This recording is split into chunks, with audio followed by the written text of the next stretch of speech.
As Christians, there are many things that we should not do. But we also read in the Bible of some things that Christians cannot do. Today I'd like to notice 4 such things that Jesus mentioned in the Sermon on the Mount. In this sermon, Jesus showed the type of character that one must have in order to be a part of His kingdom.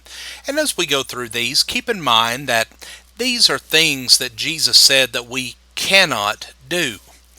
So let us not think that we might be the exception or that there is a loophole.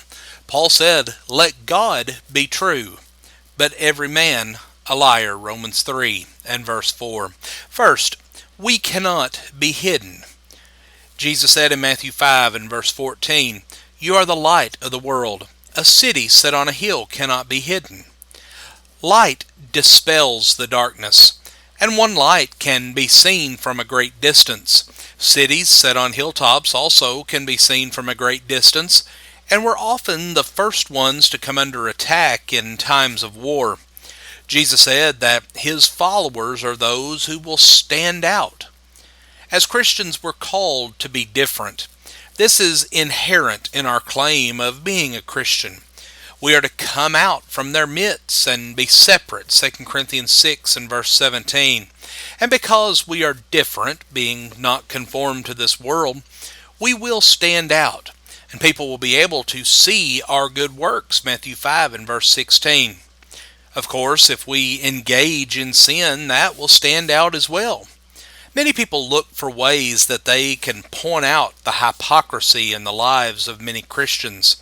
But we cannot be hidden. So we must demonstrate the life of Christ in all that we do, so that we might be able to say, "It is no longer I who live, but Christ liveth in me," Galatians 2 and verse 20. Second, we cannot change those things which are out of our control.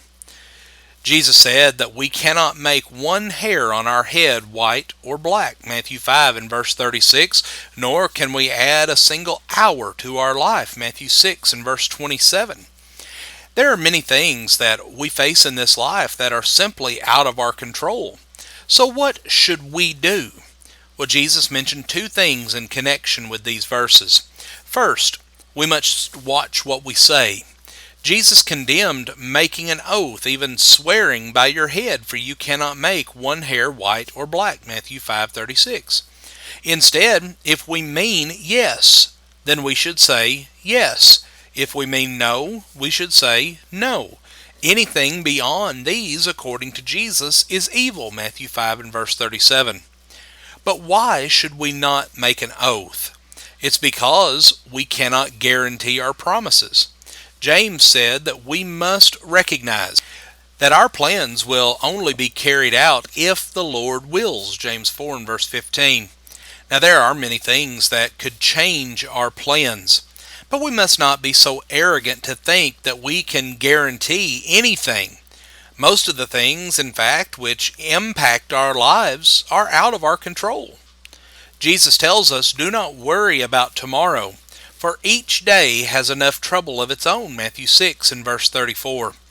God has promised to take care of us in Matthew 6, verses 25 through 33. So He tells us, do not be worried about your life, Matthew 6 and verse 25. Jesus said that God provides for the birds of the air. But then He goes on to ask this question. He says, "Are you not worth much more than they?" He showed the futility of worrying about things that are out of our control when He asked, "And who of you, by being worried, can add a single hour to his life?" Matthew 6 and verse 27. Of course, the answer to that is no one can. Therefore, we should leave those things in the hands of God and focus on the things that He has called us to do. Those earthly responsibilities that we have, those spiritual obligations that are there that we must fulfill in order to be in the good graces of God. Friends, we thank you for joining us for our program today. We're going to continue tomorrow with this lesson on some things that Christians cannot do. May God bless you with a good day.